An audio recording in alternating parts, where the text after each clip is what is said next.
Welcome back to the Peggy Smedley Show, the podcasting voice of IoT and digital transformation.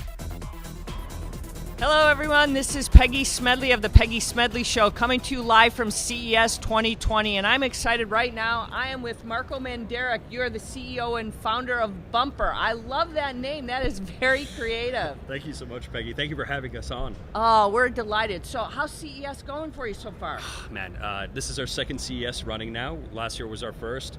As usual, it's a behemoth of people, interactions, talking, partnerships, licensing, ideas, manufacturers, everything you could ever imagine, everything we could ever hope for at Bumper. I know you got a product now. Do you have a booth here, or are you guys just running around? What's going on? Oh, no, we definitely have a booth. It's our second year having a booth. We have a little bit of a smaller footprint. We're here in North Hall on the back side. You are down here with us? Yeah, just around the corner from you guys. Okay, we're going to have to go check it out. We've been running around. Easy walkover. We can give you one of our live demos using a tennis ball on our half car. Oh, I love that. We might have to run over there after the show and check it out. Absolutely. We love that. So now, talk a little bit about, now this is your second year, you said.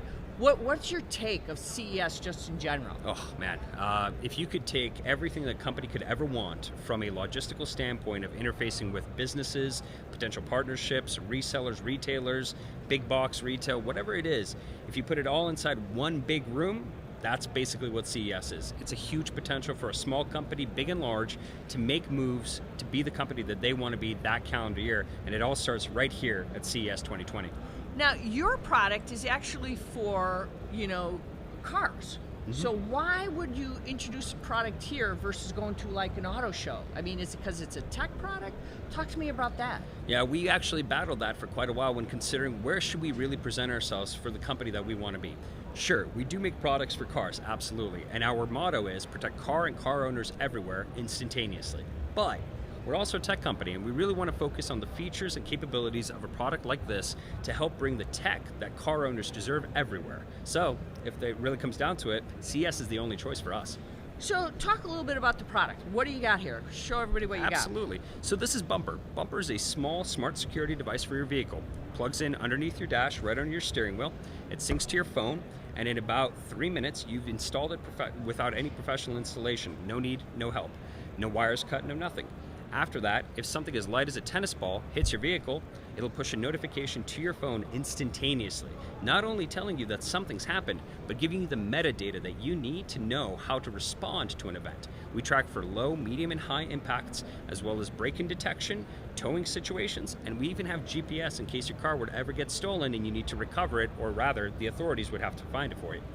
So the idea of this versus other things that you want to have, why this product and why now? Absolutely. So 4 years ago, when my wife and I started this company, we looked at what the available market was from companies that make similar kinds of products. We realized very quickly that companies wanted a high cost, permanent installation, and a low feature set for something that just didn't really do what I thought it should do. We got to work shortly after that and started creating our own product to satiate, well, what it really comes down to is a need that I needed fulfilled. I wanted to have something that I could plug into a car easily, would push information to my phone instantaneously, and would give me the metadata about what's happening to the car that would actually bring meaningful enjoyment to me as a car owner. That metadata, that value proposition is what we really sell, the power and ability to respond to something happening to your car. If you lock your car doors, this is just the next evolution of that.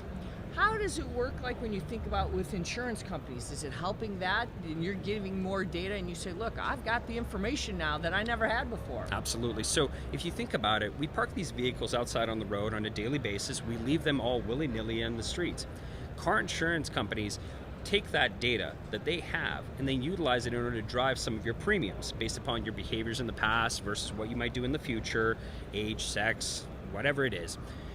When it comes down to it, there's a missing component of information that could be given to people to help mitigate some of those situations. The insurance companies themselves, they could really use knowledge coming from our device itself to help you identify who actually should be put to blame for anything that happens to your car. And that's why we were really interested in working with insurance companies in the near future to help them understand better into the idea of what happens to a car, when, where, and why.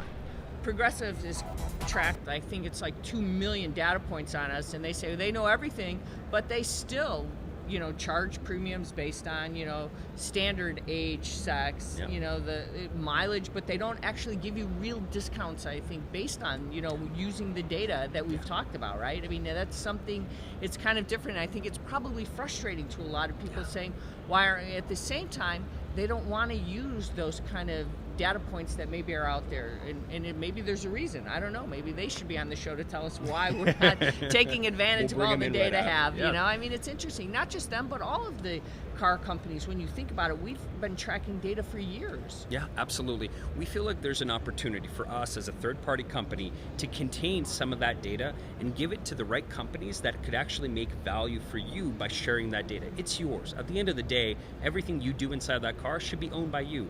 And if you want to share it with somebody to help you, for example, get a 25% discount on your insurance premiums every month, well then that should be your choice. And we're ready and willing to partner up with every insurance car company that's willing to do something along those lines.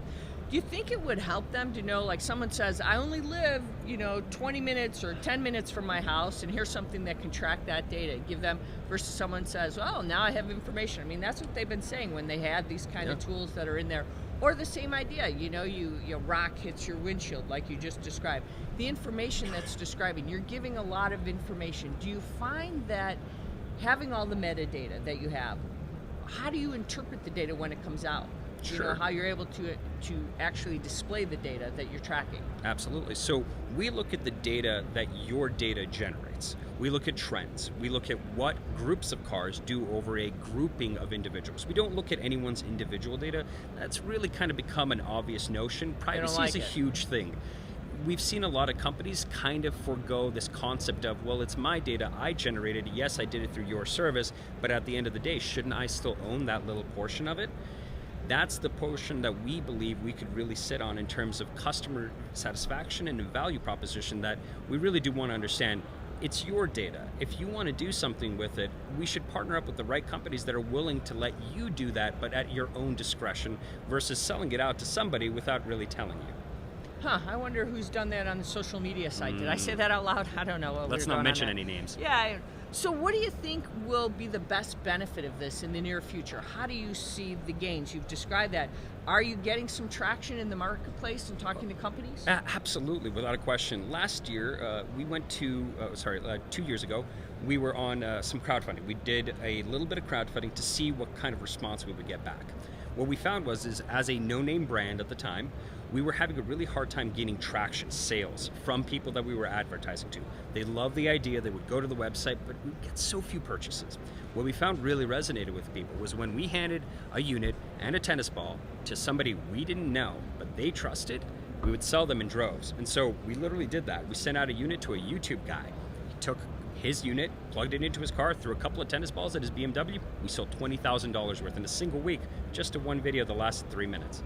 That trust factor gap being bridged like that is exactly why we're here, to further push our brand out into the public and have people know that we're here, we're not going anywhere, and we're really going to make something great. So looking at starting, going out and starting a new company, how did it feel? How did it feel, going out and taking this endeavor with you and your wife? It's been a struggle. Okay. That's a very easy question to answer. It has been the largest uphill battle. I'm a first-generation immigrant. I was actually born in Europe. My parents and I emigrated here into North America when I was 3 years old. Everything that I've gone through in my life has been nothing in comparison to us starting a company with no background in electrical engineering, mechanical engineering, without the right support structure or even the funding in order to do it. We've bootstrapped the majority of what we've done up until this point with our own cash, with our own funds, finding our own team that is now capable of executing on such a high level that we're actually here showing off our prototype camera, our first accessory. Not only have we brought to market one whole product that actually does what it's supposed to, but now we're working on our first accessory in addition to that and getting ramped up for next year's CES, where we'll be in Hall West, and super excited with the stuff that we'll be showcasing to the public then. So talk to me about those things. I mean, talk to me about where you see the future then with all the things that you're doing. Man, oh man. So we've all seen the connected car concept kind of become more ubiquitous. 4 years ago, when we would talk to people about this idea of your car alarm texting you, we'd get a couple of questions back and forth about, really? Like, my car alarm should text me? These days, it's become pervasive. It's kind of second nature, and people have really started to understand that there's no reason why we wouldn't have this kind of data available to us. So as that becomes more and more pervasive, we've seen a lot of electric cars here at the show floor. They have more tech integrated, but what they're all lacking is this concept that you should be identifying anything that happens to your vehicle, whether it's a break-in, an impact, a towing situation, or even just the general location of the vehicle. You should be able to tap into that information instantaneously. And if that's not coming from the factory floor, well, maybe it's time you look at a different manufacturer that offers that capability for you. When you look at now the technology that's here and the evolution of what's happening in the automotive industry, do you see that you might at some point partner with the automotive industry themselves? Oh man, that is our golden goose. Obviously, there's 278 million cars on the road. All of those are a reachable market for us. But at the end of the day, 17 million cars get sold in this country alone, brand new every single year. For us to partner with an OEM, that would be the dream come true for Bumper the company. Ideally, what we want is this kind of technology partnered and integrated right from that factory floor. The moment you order your such and such 2020 whatever, you should be able to check a box and have Bumper included right from delivery. That is really where we want to push things. Obviously, we want to focus on our direct to consumers, reach a market share inside those 278 million cars on the road. Those are all 1996 and newer, by the way.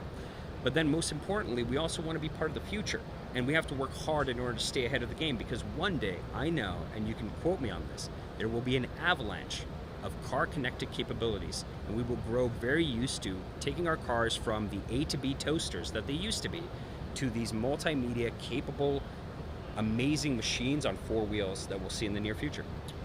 Well, when you look at the big picture and you look at technology that you've seen out there, do you think that we as consumers are just going to expect everything in this car is just going to be there? We don't want to know, and I always used to use this line, we don't want to know how it works, we just want to know that it's working, and we've got all the information, as you described, the metadata that's going to say, we know when something's happening, and perfect example is in our car. Yeah, I think we kind of saw that revolution happen about, what is it now, 14 years ago? I'm talking about a specific Northern California fruit company that made a phone. Nobody expected them to put together a phone the way that they did. It used to take 3 different devices to do one simple set of things. They took that concept and brought it down into a single unified device. The car, the connected car, as it grows today, is kind of exhibiting that exact same revolution. And I'd say evolution, but it's really a revolution. We're kind of bridging a new kind of car. People are making cars that are electrically powered off of batteries. What's the excuse not to have these technological capabilities from day one? I think we'll see that happen more and more as people kind of get to the notion that this is what consumers actually want. We want it to just work. And last I checked, that Northern Fruit Company, it did pretty okay because of it. Yeah, I think they've got a lot of people with a lot of apps now, right? I mean, on that. Something like that. So something like that. Looking at it right now, when you see the show and the activity and the numbers of people that come here at CES, do you think they're coming for new technology? Or you think they're coming for something that's changing their lives, their world? What do you think? To be completely frank with you, I walk this floor, and I've been here for a couple of years. This is only our second year exhibiting, but I've been here for about 3 or 4 years. I've seen a lot of repetition. A lot of large companies are bringing the exact same toys to the playground. And it kind of starts to get old. When people start talking about, such and such company with such and such display, and it's the same thing for almost half a decade, I think it's about time that we can actually bring in some new, fresh meat, something exciting. New blood, right? Something new, something innovative. And hopefully we can actually be part of that progress. So now, what advice would you give? There's Eureka Park where all the new innovators come and they bring those new products and those new ideas. And you kind of feel like you're in that world there, but you're here. What advice would you give someone who has the inspiration like you did, an immigrant who says, look, I'm excited about what I do. What advice would you give them right now? Well, we live by 2 very important pensions at the company. Lucky habit. Long, uninterrupted continuity of killer effort, and don't mock me for the lack of spelling there. Humility, authenticity, bravery, intent, and tenacity. Basically, what it all rounds down to is work hard for long enough for somebody to notice you. That's really what it comes down to. We started this 4.5 years ago. 3 years into it, we managed to get lucky enough that someone backed out of a booth in the main North Hall. We definitely considered going to Eureka Park many times over, but an opportunity arose. And when we had that opportunity, we had to scramble to make sure we were ready for it. So if there's one piece of advice that I can say to anybody who has the passion and the intent, the willingness, the tenacity, bravery, and the humility to get to this point, keep going. However long you can, stay on for one more day then. So Marko, where are you going to tell our listeners to go to find more about what you guys are doing so they can get this product? I know that you got a booth here, but where can they go? What's your URL? Absolutely. You can find Bumper on Bumper's website, and that's bumper.com, BMMPR.com. Marko Mandric, I enjoyed being with you as founder and CEO. Thank you so much for spending time with me today. Peggy, thank you so much for having us on. I can't wait to do it again next year. All right, love it. All right, listeners, we are out of time for this segment, but stick around. We've got more to come. Check out our website, thepeggysmedleyshow.com. As always, you can also check out our connectedworld.com. But in the meantime, I want you to tweet at me at ConnectedWMag. And stick around, we've got more to come. This is the Peggy Smedley Show, the podcasting voice of IoT and digital transformation. Remember, with great technology comes great responsibility. We'll be right back after this commercial break, and this short break, as I like to say.